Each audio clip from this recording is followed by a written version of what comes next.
Bueno, nuevamente buenas tardes. Créanme que lo que más lamento en este momento que estoy en este salón de plenos tan precioso del queridísimo, excelentísimo y queridísimo Ayuntamiento de Granada, lo que más lamento es no tenerla a todas y a todos aquí para poder intercambiar impresiones, para podernos saludar y para poder hablar tranquilamente sobre el tema que hoy nos combina, que lo explicaba perfectamente el edil, que es esta reflexión sobre este Día Europeo en torno a la desigualdad retributiva, porque el tema efectivamente, como él le ha explicado muy bien, hasta el 22 de febrero las mujeres tienen que trabajar más para poder conseguir el mismo salario que los hombres. Pero antes de comenzar a hablar, querrían, si me permiten, pues yo querría felicitar al Ayuntamiento, especialmente al concejal José Antonio Huerta, por esta gran iniciativa, pese a las dificultades de hacerlo todo por Internet, una manera de mantener activo ese compromiso por parte del Ayuntamiento. Y es verdad, yo les decía, se lo decía en privado y ya me conocen muchos de ustedes y muchas de ustedes saben que los elogios han de decirse en público porque si no sirven de poco. Quería agradecer ese trabajo tan enorme que están haciendo esa comisión del Pacto Local de Granada por la conciliación de la vida laboral, familiar y personal, porque efectivamente esa conciliación, esa corresponsabilidad va muy vinculada a esa necesidad de igualdad retributiva y la una sin la otra se dan la mano para poder llegar a una ciudadanía completa, sin exclusiones y sin renuncias. Por lo tanto, mi más sincera felicitación y gracias por permitirme estar aquí en este momento. Bueno, el título de mi intervención ya han visto que es abierto, muy abierto, pero en el fondo muy acotado, porque yo quería hacer reflexión sobre esa desigualdad retributiva, quería hacer reflexión sobre el derecho y sobre ese importantísimo trabajo jurídico nuevo que estamos haciendo y que como está surgiendo sobre la marcha y la ciudadanía, como yo digo, desde la broma o desde el cariño, no necesariamente se desayuna con el boletín oficial del Estado, a veces no entiende por qué de repente hay un Real Decreto 901/2020 de 13 de octubre o el siguiente, el 902/2020 del 13 de octubre, que de hecho este último entra en vigor el 14 de abril, o sea que todavía no hemos llegado, y la ciudadanía no entiende exactamente el porqué de tanto esfuerzo legislativo y el sentido del mismo. Mi interés, a ver si lograra explicarlo, intentar ordenar todo este esfuerzo legislativo en un nuevo marco de trabajo jurídico que estamos haciendo desde un esfuerzo importante por parte de, bueno, si me permiten, las teorías jurídicas feministas en su diversidad y, pues, como no, ese esfuerzo asociativo. Muchas de las personas que me siguen en este foro, yo se lo decía también a la concejal, decía qué suerte que Granada tiene este magnífico movimiento asociativo vivo y también ese movimiento sindical, UGT, Comisiones Obreras, CESI, la Confederación Granadina de Empresarios, etcétera, etcétera, que están reflexionando en el marco de este pacto local sobre cómo hacer para mejorarlo también a nivel local, porque afortunadamente el ayuntamiento, ya lo saben, recuperó competencia gracias a esa revisión de la ley reguladora de régimen de base de régimen local y efectivamente el ayuntamiento tiene que decir mucho en torno a violencias de género y decir también mucho en torno a igualdad efectiva ciudadana. Pero tengo que empezar por un principio y quiero, si me permiten, marcar a dónde creo que deberíamos de llegar, en mi humilde opinión. Y tengo que empezar por la Constitución española. Me la he traído. La Constitución española tiene ese artículo 14 que habla de esa igualdad formal. Los españoles son iguales ante la ley sin que pueda prevalecer ningún tipo de discriminación por razón de raza, sexo, religión, opinión ideológica o religiosa. Hay autoras como Barrere o como Azzola que dicen que buena parte del problema lo incorpora el artículo 14, porque efectivamente entienden que la ciudadanía, las mujeres como ciudadanos, aún no tienen un estatuto jurídico preciso, concreto, ciudadano, constitucional, pues porque efectivamente esa coletilla que se hace en el artículo 14 ya está, bueno, en cierto modo, planteando que podría, así, y que existe esa discriminación por razón de sexo. Luego después lo incorporaré, lo voy a también a poner en contacto con el Tratado de Maastricht.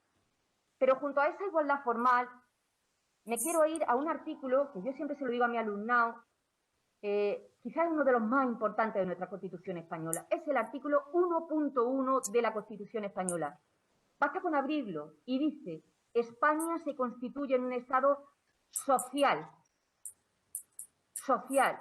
España se constituye en un Estado social y democrático de derecho que propugna como valores superiores del ordenamiento jurídico la libertad, la justicia, la igualdad y el pluralismo político. Fíjense, dice social. La palabra social, además de embellecer nuestro texto constitucional, es vinculante. Si yo quisiera quitarlo, tendría que activar todas las mayorías cualificadas, todo el procedimiento complejo del 168 de la Constitución española, con lo cual significa que hay que intervenir. No dice Estado liberal, dice un Estado social. Si me permiten, y en tanto que soy consciente que no todas las personas que me siguen son juristas, diría que afortunadamente, permítanme que lo ponga en un símil sencillo. Imagínense ahora con el COVID tan terrible que tenemos que por fin pudiéramos ir a un museo. Cuando hablamos de Estado liberal, veríamos, si me permiten, siendo un poco didáctica, nos quedaríamos en el marco del cuadro, ¿vale? El derecho se quedaría en el marco del cuadro, bueno, marcaría las condiciones generales, normales, ¿vale? De igualdad y de libertad, formales, pero no entraría a pintar el cuadro. En el Estado social se obliga a pintar el cuadro. Mire usted, no me diga que tengo derecho al trabajo, pínteme el cuadro. No me diga que tengo derecho a una igualdad retributiva, pínteme el cuadro.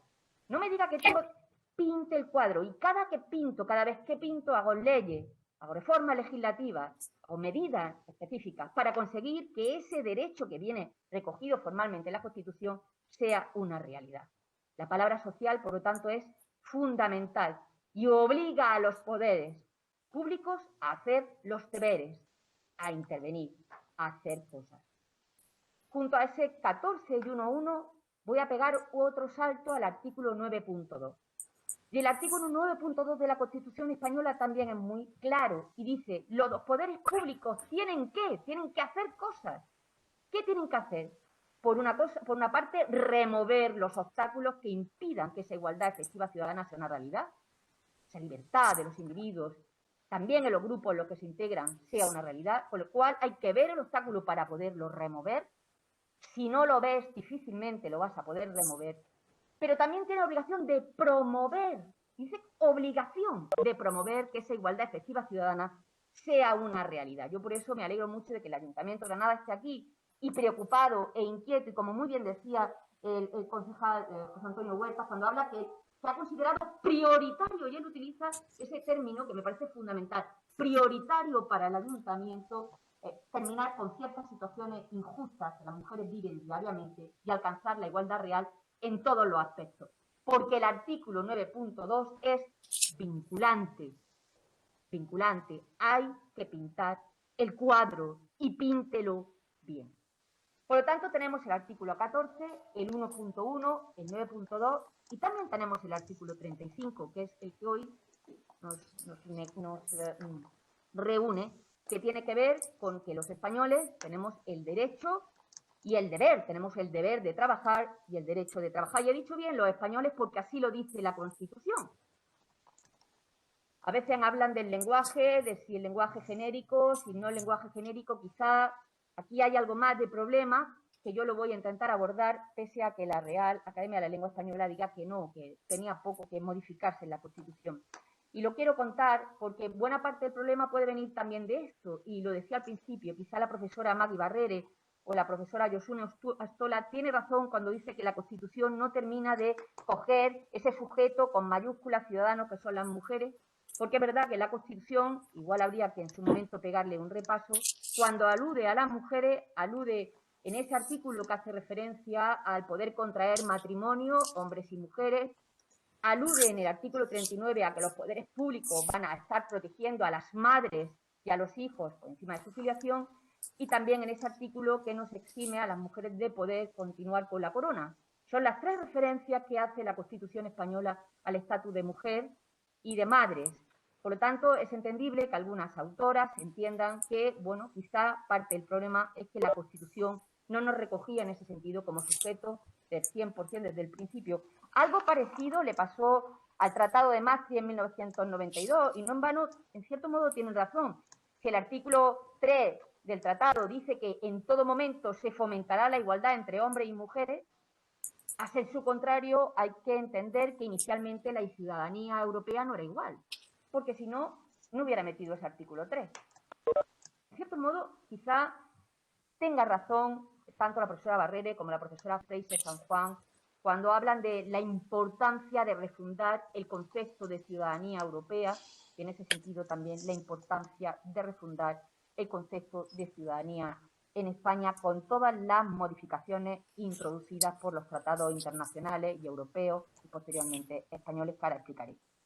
Pero podría seguir peinando la legislación, me podría ir al 28 del Estatuto de los Trabajadores, me podría ir al artículo 22.3 del Estatuto de los Trabajadores, pero yo me planteo la pregunta y la lanzo al vuelo.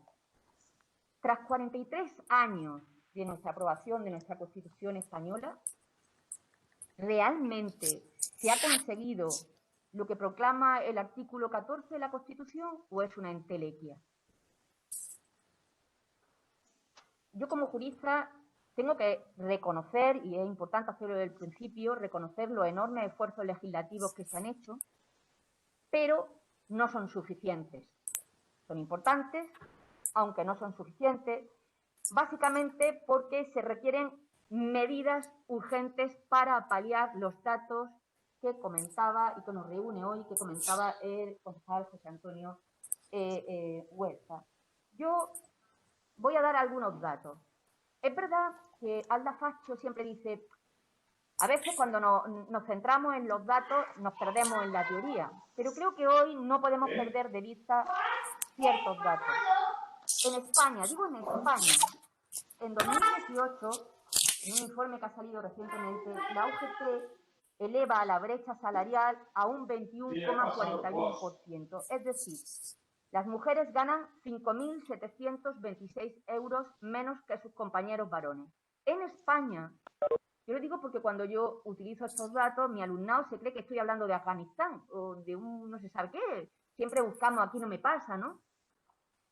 Si manejo los datos del CECIF, según el informe mundial de salarios del año 2020-2021 de la OIT, lo elevan a un 23%. Que si has puesto la lavadora, no puedo yo escuchar En esto Andalucía, ¿qué mientras pasa en nuestra plancho, tierra? ¿no? En Andalucía la brecha salarial es de 24,6%. Sí. Ah, vale, pues entonces voy. Gana unos 6.040 euros más al año que una mujer en el mismo puesto de trabajo. Pero si me voy a Sevilla ya me subo al 25%. Esto es brecha salarial. Yo cuando miro estos datos me inquieta enormemente porque todavía no hemos salido de la pandemia, no hemos sacado todavía el periscopio que mire los desastres que hay y con los datos que tenemos esto es realmente la pobreza, la feminización de la pobreza, sí o sí. El secretario general de Naciones Unidas, Antonio Guterres, dice que en estos años hemos perdido un cuarto de siglo de evolución en torno a la igualdad efectiva ciudadana. Y anda preocupado. No puede ser de otro modo que ande preocupado, porque fíjense lo que pasa. Fíjense que empezó con la Constitución española. ¿Dónde tenemos que ir? Resulta que nosotros, España y otros tantos países, hemos firmado lo que se llama la Agenda de 2030. Un conjunto de objetivos que tenemos que cumplir para el 2030. 17 objetivos. El objetivo más importante es erradicar la pobreza. Erradicar la pobreza, erradicar el hambre y la pobreza. La han firmado prácticamente todos los países del globo terráqueo. En paralelo, tenemos la Estrategia para la Igualdad de Género Europea de 2020 al 2025 de la Comisión Europea, fíjense, en donde igualmente preocupado dice, por favor, tienen ustedes ya que aplicar algo que voy a explicar yo hoy en este momento, que es esa interseccionalidad, ese principio del gender mainstreaming, esa transversalidad de género de manera de manera principal. ¿Y por qué lo dice? Porque Antonio Guterres, un hombre tremendamente inteligente, dice, entiéndaseme, para conseguir los 17 objetivos, la perspectiva de género de manera principal debe de reatravesarlo, si no, no llegaremos a conseguirlo. Y tiene razón Antonio Guterres, y tiene razón en apelar a una nueva forma de derecho, porque me gustaría compartir con ustedes algunos datos. Fíjense que empecé por España, y ahora voy a pegar un salto internacional para que vean de dónde hay que arrastrar. Para poder llegar al menos, tengo que llegar al más. datos de la ONU. Y en un último informe que a mí me gustaría compartirles, yo dije, madre mía, este informe tan terrible, es un informe que acaba de salir ahora de la ONU, 25 años después de la adopción de la Declaración y Plataforma de la Acción de Beijing, que yo ahora les explicaré. En este informe que se llama Economic Empowerment, fíjense, hay datos que creíamos que íbamos a mejorar y que no hemos mejorado. Dice la ONU que las mujeres y los hombres somos el 50% de la población mundial. 50% mujeres, 50% hombres. Permítanme que en este momento yo apele a un concepto de ciudadanía global, no a ese concepto de ciudadanía que a veces se defiende de pertenencia no a un Estado. Yo voy a apelar a la ciudadanía global. Mujeres y hombres que deben representar, que deben participar en la vida social, económica, cultural y política, sencillamente porque poblan toda la humanidad, poblan el mundo, la mitad de la población frente a la mitad de la población. Dice la ONU que las mujeres poseen el 10% del dinero en propiedad. El 90% del dinero en propiedad restante lo poseen los hombres. Recuerden que tenemos un objetivo de desarrollo sostenible para el 2030, esos 17 objetivos que hablan de erradicación de la pobreza. Dice la ONU que las mujeres poseemos el 1% de la tierra en propiedad, frente al 99% de la tierra en propiedad que lo poseen los hombres. No me extraña que el secretario general de la ONU diga que para poder erradicar la pobreza, ese objetivo final, que nadie se quede atrás, ese lema que a veces se repite, que para poder conseguir esos 17 objetivos de desarrollo sostenible, esa perspectiva de género de manera principal debe reatravesarlo todo, o no conseguiremos nada. Ha llegado la pandemia y solamente ha traído tristeza y desolación. Solamente un dato, en España, en el primer cuatrimestre de la EPA, las mujeres tenemos el 300% de paro. En España. Hagan un cálculo, grosso modo, de lo que viene ahora, de lo que ya está viniendo y lo que va a venir. No puede ser de otro modo. Fíjense qué datos incorpora la ONU. Lo digo porque quizá hemos hecho mal los deberes. Y por eso quería empezar por el principio. La ONU dice que, datos de las mujeres en el mundo, las mujeres dedican 3 veces más horas al trabajo doméstico que los hombres. 3 veces más horas que los hombres al trabajo doméstico. Señoras y señores, la vida es solo tiempo. Algunas personas tenemos más, otras tenemos menos, es solo tiempo. Si yo dedico mi vida, mi tiempo al trabajo doméstico, ¿qué es trabajo? Lo he llamado trabajo porque no es responsabilidad ni son tareas. Eso del amor de casa a mí me da mucha preocupación. Recuerdo una vez que me dijo una señora, ¿yo qué pongo? Le pedían su profesión. SL, digo, SL, ¿qué es? Sus labores. ¿Sus labores de qué? ¿Qué pongo? Ama de casa. Ah, que lo hace usted por amor. ¿No? Pongo usted empresaria. Lo que pasa que ahí viene parte del problema, y yo lo quiero lanzar, cuando hemos hecho el derecho del trabajo, que ahora lo voy a explicar, nos hemos dejado fuera el trabajo extradoméstico. Al dejárnoslos fuera, no está en la auditoría de los números.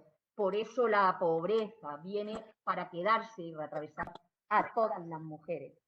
Fíjense, en Asia y en África, las mujeres dedican 7 veces más tiempo al trabajo doméstico que los hombres. 7 veces. Fíjense, en 2020, estoy hablando de datos actuales, solo el 47% de las mujeres en edad de trabajar pudieron hacerlo. El resto son inactivas. Dentro de estas, seguramente habrá un grosso número de paradas. Quiero que distingan las inactivas de las activas. Y dentro de las activas, las paradas y las que trabajan. Pues dice la ONU que en 2020 solo el 47% de mujeres en edad de trabajar pudieron hacerlo. El 74% de hombres, al contrario, en edad de trabajar, pudieron hacerlo. Si me voy a Asia meridional y occidental, y me voy a la África subsahariana, septentrional, perdóname, solo el 30% de mujeres en edad de trabajar pudieron hacerlo. ¿Qué hicieron, entre tanto? Yo lo digo muchas veces a mis alumnos que hicieron sonido de marcha, de copa, de litrona. Han estado trabajando, pero un trabajo que no se paga. Ni se paga, ni se audita, ni hay estudios al respecto. Y no se olviden que cuando hablamos de esos subsidios salariales, posteriores, sociales, tienen que ver en relación a ese tiempo de trabajo que computa. No hay que no computa, cuidado, que no compute no significa que no sea fundamental para mantener el status quo y la vida en los niveles en que lo tenemos. No tendríamos posibilidad de poder pagar ese trabajo doméstico que realizan las mujeres y que insisten en no ser computado. Por lo tanto, es normal que la ONU diga que las mujeres solamente tienen un 1% de la tierra en propiedad. Ayer se reflexionaba sobre el sinhogarismo. Las personas que están sin hogar son mujeres, no tienen hogar, ni tienen dinero, pero no han parado de trabajar. Y cuando llegan a la vejez, nadie se acuerda de ellos. Por eso buena parte de las pensiones que tienen estas mujeres son esas pensiones tan terribles, no contributivas, que apenas llegan a los 400 y pico euros, que no es posible comer con eso. Feminización de la pobreza. Pero yo he leído mi Constitución al principio. España se constituye un Estado social y democrático de derecho que propugna como valores superiores del ordenamiento jurídico la libertad, la justicia, la igualdad y el pluralismo político. Señor Estado, ¿qué está usted haciendo? Le estoy diciendo que las mujeres en España, me vuelvo a España, me he dejado a Asia, las mujeres en España cobran 40% menos de pensión que los hombres. Hablamos de 421 euros menos que los hombres, realizando el mismo puesto de trabajo. Ya ni les cuento las pensiones no contributivas, que luego se las voy a lanzar no se las voy a lanzar al final, se las lanzo ya, que luego me quedo con la gana de decirlo, y digo, ¿por qué no se lo dije? Fíjense, las pensiones no contributivas, estamos hablando de una 65% de las 452.000 pensiones no contributivas son de mujeres. Cobran unos 382,84 euros. ¿Me quieren decir cómo se come con eso? Eso sí es por jubilación. Si es por invalidez, hablamos de 423,75 euros. ¿Quién come con eso? Por favor, incremente los complementos a mínimo y las pensiones no contributivas, sí. Todo lo que usted quiera, pero yo haría bien los números. Estas señoras han estado de broma, han estado de cachondeo, ¿de qué han estado haciendo? Voy a hacer números, grosso modo, aprovechando que tengo a las personas mejores que me escuchan en este momento, en el pleno, en el salón de pleno. Se han calculado, machan números, que yo insisto, es curioso la cantidad de trabajo que hay en torno al trabajo remunerado, pero las poquísimas intervenciones y trabajos académicos que hay en torno, y pocas auditorías en torno a ese trabajo doméstico no remunerado. ¿A usted número? Pero en los poquitos números que tenemos, se lo voy a contar. Las mujeres en España trabajan como unos 91 días por trabajo no remunerado. A eso le vamos a sumar, fíjense, voy a ser muy honesta. Si cogemos datos de la UGT, vamos, unos 78,14 días gratis de brecha salarial. O sea, nos vamos a 169,14 días gratis que trabajan las mujeres en España. Oye, no, que me gustan más los datos del CSIC. Venga, que te los cuento.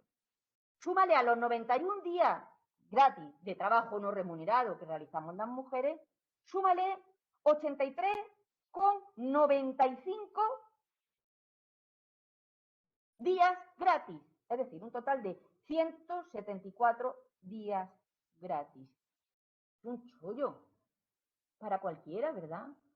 Es un chollo. Es normal, por lo tanto, que las mujeres cobren un 40% menos de pensión que los hombres, 421 menos que los hombres.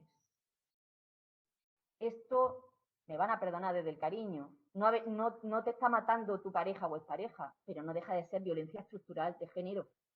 Y casi, si me perdonan, ya que estamos aquí pensando cómo hacerlo, un Estado que permita esto, bien sea por acción, bien sea por omisión, hace violencia institucional de género, porque yo no me voy a apartar del artículo 1.1 de la Constitución, ni me voy a apartar del 9.2 de la Constitución española. Por lo tanto, vamos a hacer bien los números. Vamos a hacer bien los números. vamos a considerar trabajo lo que es trabajo, porque buena parte del problema es ese. Hay cosas que yo no entiendo. Por ejemplo, el conflicto de clases fue fundamental para entender la existencia del Estado social en el siglo XX. Y empezó la Constitución, España se constituye en un Estado social. El conflicto de bases de clases fue fundamental para entender la existencia del Estado social. Pues el conflicto de género es fundamental para la comprensión de la crisis global del siglo XXI, esos nuevos desafíos de esta nueva era. Y tiene que ver porque hay una crisis sistémica y una crisis multidimensional que ahora va a estar especialmente afectada por el COVID, pero que ya venía de antaño, ya se veía, que afecta a la sociedad del trabajo y también afecta a la crisis de los cuidados. Una crisis sistémica y multidimensional que tiene que ver con ese conflicto de género. Sin embargo, me sigue sorprendiendo que este enfoque no aparece en los discursos dominantes, tanto académicos como jurídicos. No aparecen los discursos dominantes ni académicos ni jurídicos, y sin embargo a mí me parece que son de vital importancia. De vital importancia porque hay que abordar dos aspectos fundamentales. Una, las consecuencias de la división público-privado en los espacios donde se producen y se reproducen las distintas relaciones humanas. Y el segundo, el reconocimiento subjetivo, político y jurídico de las mujeres como ciudadanas que lo son. Como ciudadanas que lo son, fíjense, no solamente sujetos de derechos, sino que sean reconocidas con igual reconocimiento y respeto. ¿Qué debería de hacerse? Yo el otro día, en una conferencia que me llamaron a participar en el Consejo Económico y Social, lo dije claramente. Tenemos que tirar a la basura, fíjense, tenemos que cambiar el derecho del trabajo. No, hombre, ¿cómo le va a quitar? Sí, si no sirve, ¿por qué lo vamos a dejar? Voy a poner un ejemplo. Fíjense, ¿cómo surge el derecho del trabajo? Yo siempre el otro día lo pensaba y lo intentaba explicar a mi alumnado en otro contexto. Yo decía, es bueno que el derecho haya intervenido para regular determinadas relaciones, en fin, como por ejemplo las que tienen que ver con el derecho del trabajo. Por ejemplo, el derecho durante un tiempo no intervino, no se metió, y no sé si recordarán cuando en 1864 se aprobó esa Asociación Internacional de los Trabajadores, lo recordarán, Carlos Marx, los marxistas, los anarquistas, con Bakunin, como aquello en 1872 no llega a un acuerdo, y aparece en 1889 esa segunda internacional, ¿vale? Asociación Internacional Socialista, igual. ¿Por qué? Porque teníamos una sociedad industrial, la revolución industrial del 19, ¿vale? Cuidado, que ahora tenemos otra revolución industrial. Estamos hablando de cómo nos estamos comunicando a nivel digital, ¿verdad? Tenemos otra cuarta revolución industrial. Bueno, en ese momento la clase proletaria, el proletariado, se subleva porque efectivamente la clase empresarial estaba abusando de ello. Bien, pero ¿quién trabajaba? Las mujeres eran la competencia, no trabajaban. Las mujeres tenían pocas salidas profesionales. Ustedes lo saben, lo han estudiado. Nosotros éramos competencia como podían ser las máquinas. Por lo tanto, el derecho del trabajo estaba basado sobre ese trabajador, varón, adulto, ¿de acuerdo?, que ha sido capaz de hecho yo digo siempre que el derecho al trabajo son medidas de acción positiva diferenciadora, de protección de la clase trabajadora frente a los abusos del empresariado, está pensando en un trabajador en concreto. Fíjense, llegan las mujeres también trabajamos, tenemos habilidades, tenemos competencias, tenemos reivindicaciones, destrezas, propia a nuestro sexo y humanidad. Pero nos quieren meter en un derecho que no pensó en nosotras. Fíjense, hasta en las enfermedades laborales. Se pensó en las determinadas enfermedades laborales de los hombres, no de las mujeres.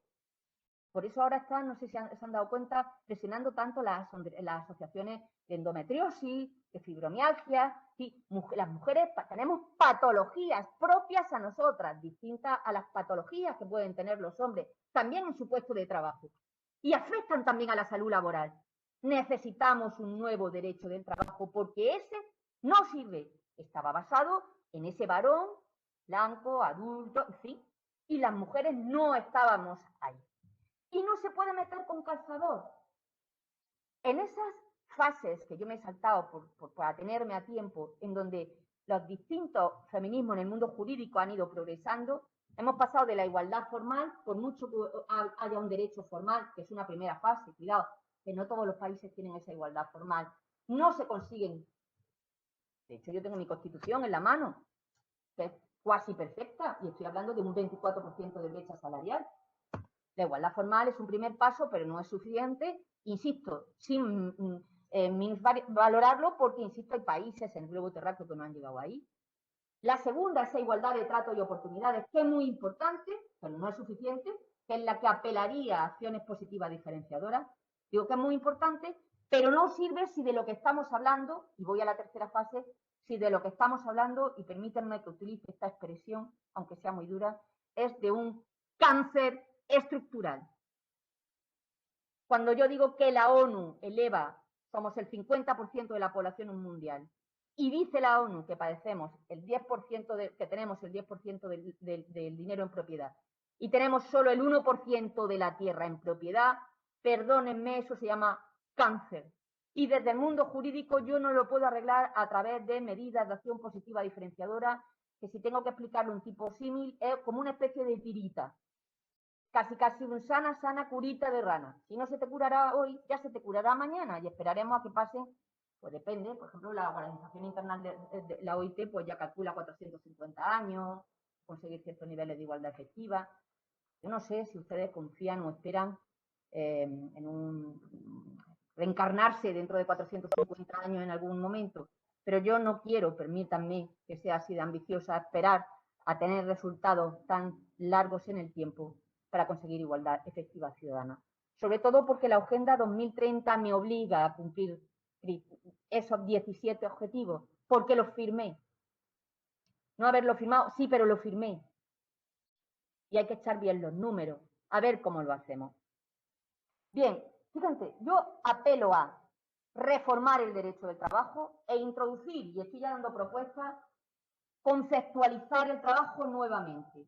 ¿Qué se entiende por trabajo? ¿Solamente el que se paga de manera efectiva o el que también es generador de bienes y servicios? Digo yo que también será el generador de bienes y servicios, porque sin ese trabajo no se podría convivir. ¿Qué está pasando ahora con la crisis de los cuidados? Hemos tenido la pandemia. ¿Quién se ha ocupado de los menores y de las menores? ¿Quién se ha ocupado de la cuarta edad? ¿Quién se ha ocupado además del sector sanitario, en donde las mujeres ahí somos punteras en un 70%? Los efectos de la pandemia, los efectos con perspectiva de género, son brutales. Pero, espérese, voy a sumar aún más problemas. Y usted me dirá, madre mía, profesora Gil, ¿cuánto? Sí, pero lo tengo que decir porque tenemos que juntar cabeza y tenemos que pensar. Resulta que las 4 premisas sobre las que se sustentaba nuestro estado social de bienestar están en crisis. ¿Cuáles son esas 4 premisas que tenemos que tener en cuenta? El equilibrio generacional. Ya no tenemos equilibrio generacional. No tenemos natalidad. En Canarias, en Galicia, no tenemos ni un hijo por mujer. La media en España es de 1,2 hijos por mujeres. No tenemos relevo generacional. Por el contrario, tenemos una enorme cuarta edad. Qué triste. La tercera edad, que está para cuidarla, está cuidando a la cuarta edad. Pero fíjense, España, para el 2040, será el país más longevo del globo terráqueo. El más viejo, por encima de Japón. De hecho, nuestra edad media, pero llegando sanamente, es de 84 años. Llenando, y ustedes lo saben, cuántas personas están saliendo ahora que se le está poniendo la vacuna, 110 años, 100. No existe. Fíjense, nuestra pirámide demográfica se ha invertido. Tenemos muy poquita natalidad y menos que vamos a tener. ¿Por qué? Pues porque ¿quién va a hacer una apuesta por traer un hijo o una hija al mundo? Sin apoyo, sin ayuda, con esos problemas laborales que tenemos. Nadie. Incluso aquellas personas que se animan a contraer matrimonio, a montar familia, ¿cuándo lo hacen? Tarde. tarde, no en vano ya algunas empresas en Japón, recuerden que ya estaban planteando hasta lo de la crionización de ovocitos para que cuando terminaran luego de trabajar se pudieran implantar los ovocitos. Es tremendo, esto es el mundo al revés. Yo cojo el cuerpo de las mujeres y lo voy modificando conforme me va interesando. A nivel laboral, el mercado manda. Por lo tanto, no tenemos un equilibrio generacional. Otra de las premisas que se ha caído son los matrimonios estables y la unidad familiar. Eso se ha caído. De hecho, y es muy importante que lo sepan, en España, que tenía por aquí escrito, a ver si soy capaz de detectarlo, las mujeres son las que mantienen en un 80% las familias y voy a utilizar marentales, se montó un jaleo con la expresión, pero una manera de decir que el 80% era de mujeres. De hecho, fíjense, las mujeres son las que cobran el salario mínimo interprofesional. Un 69% de ellas son las que lo cobran. Estamos hablando de 735,9 euros. ¿Qué se puede hacer con ese dinero? Feminización de la pobreza. Y me he ido otra vez a España. Insisto porque mi alumnado siempre piensa que me he quedado en países del mundo, no se sabe dónde. España.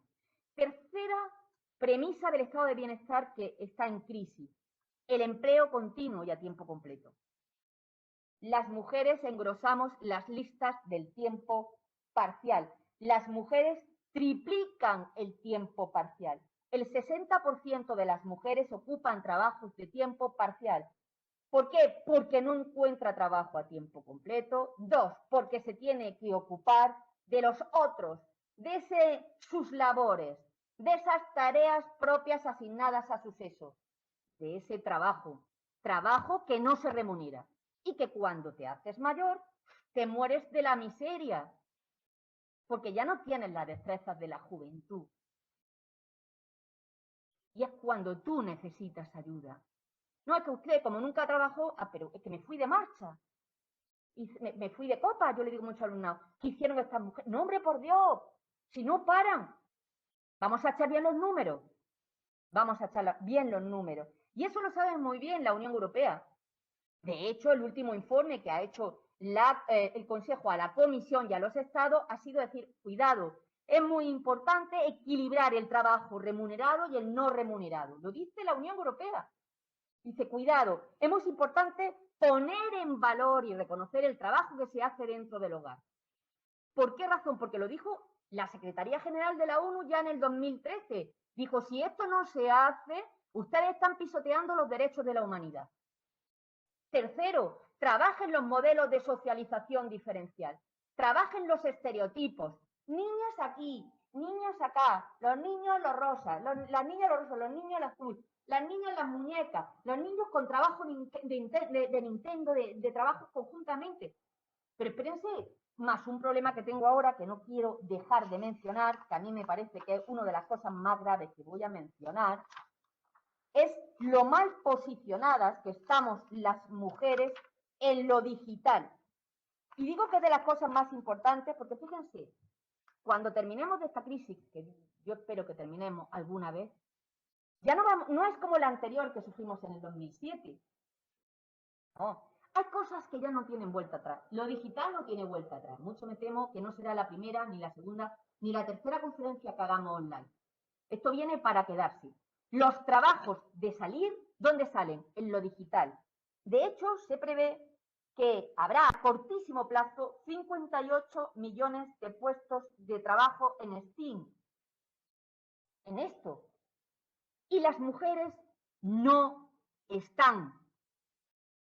Parte del problema de que en el primer cuatrimestre de la EPA las mujeres hayan superado en un 300% el paro es porque las mujeres ¿dónde están? En cajeras, en dependientas, ¿vale? En todo aquello que era físico, que había que estar. ¿Dónde estaban ellos? Mozos de almacén, la panadería se ha multiplicado por 40. Y en temas digital, diseñadores de logos para las empresas, ingenieros informáticos, electrónicos. O sea que si le estoy contando el tema feo, lo que viene, pero no de dentro de años, lo que viene mañana es la penuria para las mujeres, porque estamos muy mal recolocadas ante los digitales. Por lo tanto, bueno, me estoy comiendo mucho tiempo, no sé cuánto dispongo. Bueno, pues entonces voy a aprovechar, si me permiten, si no abuso, me gustaría ir marcando que estos esfuerzos legislativos que implican, vamos a modificar el derecho al trabajo porque no nos sirve. Ay, profesora Gil, es que da mucho vértigo. Es como tirarse a la piscina y no saber si hay agua. Te tendrás que tirar.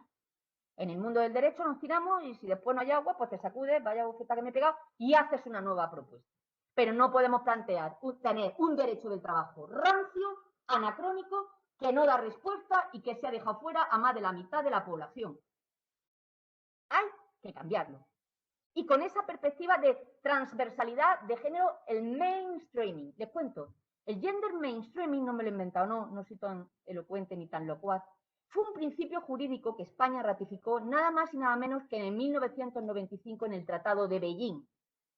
Lo ratificó España y lo ratificó buena parte de los países del globo terrestre. Eso significa, si lo traducen, no hay por qué, no se asusten, no hay por qué ser políglota, implica transversalidad, incorporación de la perspectiva de género, gender. Main, ¿qué significa main? De manera principal. ¿Por qué de manera principal? Porque las mujeres son ciudadanas, no son un colectivo, son el 50% de la ciudadanía mundial. En España somos un 52% frente al 48%. Gender mainstreaming. Siempre que explico este gender mainstreaming, y me gusta compartirlo, siempre lo hago a través de una autovía. La autovía somos las mujeres que como ciudadanos sufrimos violencia. ¿Podemos tener accidentes en la autovía? Sí, un montón. Si a esa ciudadanía le pasamos cruces transversales sistémicos, la raza, la etnia, la edad, una determinada religión, una determinada orientación sexual, una situación geográfica, económica, son puntos cordianos de violencia en un marco estructural que es el gender mainstreaming, que pretende ¿qué? Hacer un nuevo derecho, arreglar el que había, porque el que había está sustentado sobre una exclusión. Se había dejado fuera a media gente, no solamente a las mujeres. Fíjense, estaba centrado, permítanme que les comparta esta ayudita para que, como yo digo, esta regla mnemotécnica. Estaba sustentado sobre el BBVA, se dirían, sobre el banco. No, vamos a ver. Blanco, burgués, varón y adulto. Yo cuando tengo que explicar la Declaración Francesa de 1789 a mi alumnado, pese a que es verdad, y ustedes dirán, pues a mí me pasó, a mí también me lo vendieron como que era un instrumento universal, resulta que era francés, y yo me creí que estaba en el masculino genérico y no era verdad. Quien estaba dentro, ahí eran estos, el varón blanco, adulto y propietario. Sobre ese edificio de exclusión se edificó el edificio, nunca mejor dicho, jurídico-político que tenemos, en un marco de exclusión. Por lo tanto, yo no puedo a través del derecho hacer pegatinas, tiritas para arreglar una exclusión, si es que no estaba previsto, esto es una talla 32 y tenemos una talla 50. No hay tela, vamos. Tíralo, piensa otro derecho del trabajo e incluye a la ciudadanía en su globalidad. Y me suma el derecho, el trabajo estricto, lo que hemos considerado tradicionalmente trabajo, que no es todo el trabajo, junto con el trabajo extradoméstico, que también es trabajo y que es necesario. Porque si no, además, si no lo hace, no tendremos hijos, no tendremos hijas, no nos ocuparemos de la tercera, de la cuarta edad. Esto será un desastre. ¿Quién se va a ocupar de las pensiones? No tenemos relevos generacionales. Y si hacemos una huelga y dejamos de hacer los trabajos domésticos, ¿qué hacemos? Fíjense lo que le pasa a la gente joven. Hemos querido cubrirlo para que esta gente pueda estudiar y no saben hacer nada. La ética del cuidado hay que recuperarla y no se puede asignar en el momento cero en lo rosa y excluirlo de lo azul. Todo es muy importante, lo mismo que ellas tienen que saber porque tienen capacidad para ello. Yo les digo, ya es muy fácil encontrar los datos, las mujeres están en primaria, están en secundaria, están en la universidad. Yo cada 2 por 3 voy a Madrid a los premios nacionales, se lo llevan todo. Se llevan hasta los accesos, son máquinas de combate porque están autoestimuladas. Y son muy buenas para la ciencia.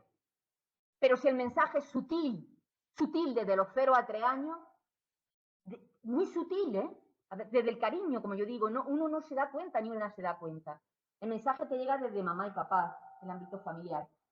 Te puede llegar desde el mundo social, los medios de comunicación. Recuerden que nuestras hijas e hijos ahora no se informan por la televisión, sino por las redes sociales.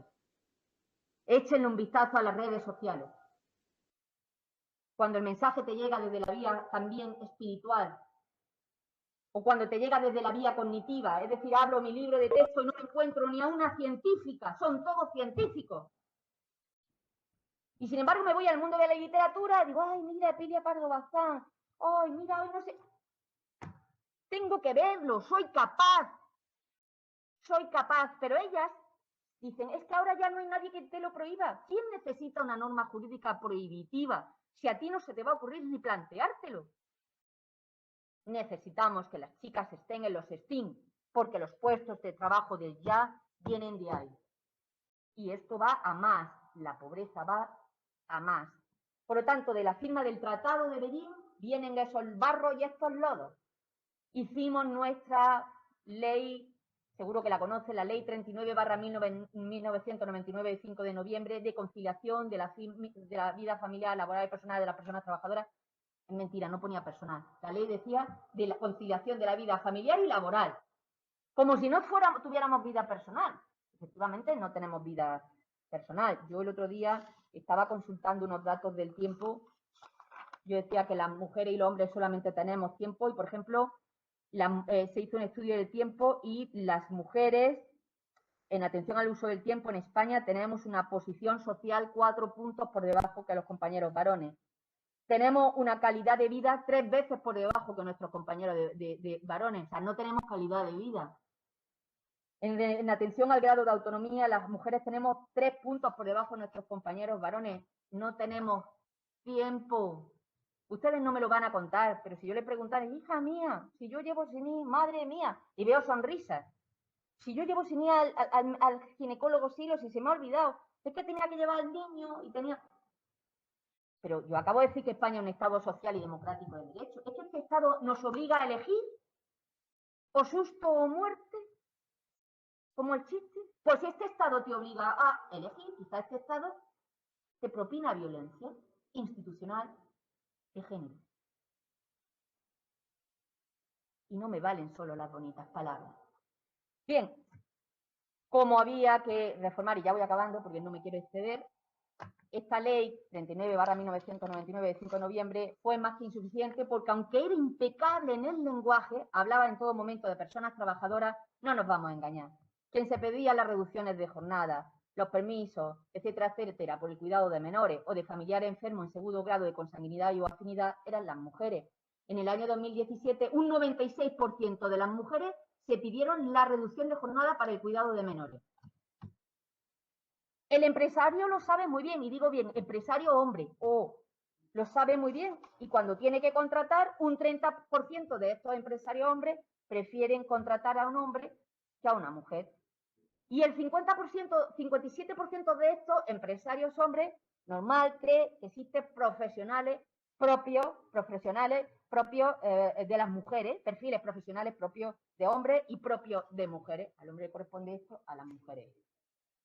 En fin, que estamos montando lo que se llama un derecho anti-subordiscriminatorio, ¿vale? Lo estamos montando con mucho esfuerzo, algunas juristas que provienen de la filosofía del derecho, que es esa parte crítica que tiene el derecho en la necesidad de buscar una sociedad inclusiva de todos los seres humanos en el marco de sus diferencias. Y aprobamos esa Ley Orgánica 3/2007 de 22 de marzo para la igualdad efectiva de mujeres y hombres. Yo le decía hace muy poquito al concejal Huerta, bueno, es que fíjate, que esa ley era del 2007, y me decía, pues tiene razón, digo, y estamos en el 2021, y fíjense, por hacerlo bien lo hicimos regular, les voy a explicar, apostamos por lo que se llama un soft law, un derecho suave, en la idea de que era tan obvio que era una buena oportunidad para la empresa elegir al recurso humano más preparado. Si tuviéramos que reflotar una empresa, ¿a quién elegiríamos? ¿Al recurso humano más preparado? Bueno, aquí no elegimos el recurso humano más preparado porque el fantasma de la maternidad sobrevuela nuestras cabezas. El de la maternidad, allá el de la abuela, la del abuelo, la del suegro, que tú estás todo el día haciendo así. Cuidado, que eso ya lo dijo Rousseau, que yo, cuando estudio los clásicos a veces me desilusiono, y Rousseau fue parte de mis desilusiones porque yo andaba enamorada de él, porque me había leído su contrato social.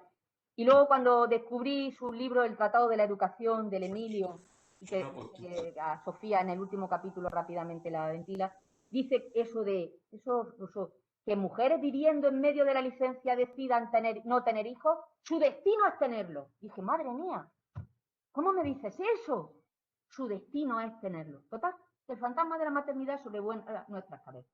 Pensamos que la gente, por lo mismo que uno no va matando a la gente por la calle, no porque exista un 139 del Código Penal que lo prohíba, sino porque por principio no lo matas, porque sabes que no debes matar y debes respetar la vida ajena, entendimos que era tan obvio que el empresariado sabía que contratar a una mujer era una muy buena oportunidad para la empresa. Eso era, no sé si recordará, uno de los lemas primeros de esos planes de igualdad, oportunidad de las mujeres nacionales.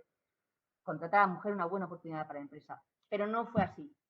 Es una pena porque seguimos entendiendo al derecho como esa parte que castiga y sanciona y no como ese talante promocional que tiene el derecho. Premia a la empresa que haga esto, denle un distintivo empresarial, que se sienta orgullosa de lo que hace, que vea que lo que está haciendo lo está haciendo bien porque además le renta, porque tiene la plantilla motivada y contenta. Hágalo. En fin, desde esa ley del 2007 había cuenta de que ni siquiera había una obligación de que las empresas de más de 250 personas trabajadoras incorporaran los planes de igualdad, pues nadie hizo los deberes.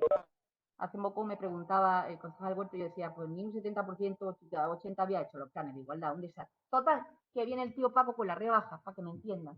Entonces hay que hacerlo todo por castigo. Pues un real decreto, vamos a aprobar el real decreto 901/2020 del 13 de octubre y ya los planes de igualdad de las empresas ya van a ser obligatorios, lo vamos haciendo en progresivo hasta en empresas de 50 trabajadoras para que la gente haga cosas. Y llega otro real decreto sobre igualdad salarial, el real decreto 902/2020, igual, del 13 de octubre, que entra en vigor el 14 de abril y que pretende incorporar transparencia, una auditoría retributiva, no solamente lo que ganan a nivel básico, sino también sus complementos salariales, sus percepciones extrasalariales. En fin, que no haya manera de pagar o subpagar a las mujeres frente al hombre por un trabajo igualmente hecho, igualmente realizado. Tampoco me quiero dejar atrás el tema del acoso, que sé también que lo han trabajado. Buenas prácticas también con el acoso. Desde ya les digo que, como me lo van a preguntar, casi que lo adelanto, no se ha reglamentado algo que a mí me parece de especial importancia, y es cómo hacer un buen plan de igualdad de oportunidades de las mujeres. Porque esto no es que hay un expendedor de Coca-Cola o de agua, que no se puede hacer publicidad, y yo tiro, pulso, meto un botón y me sale el plan.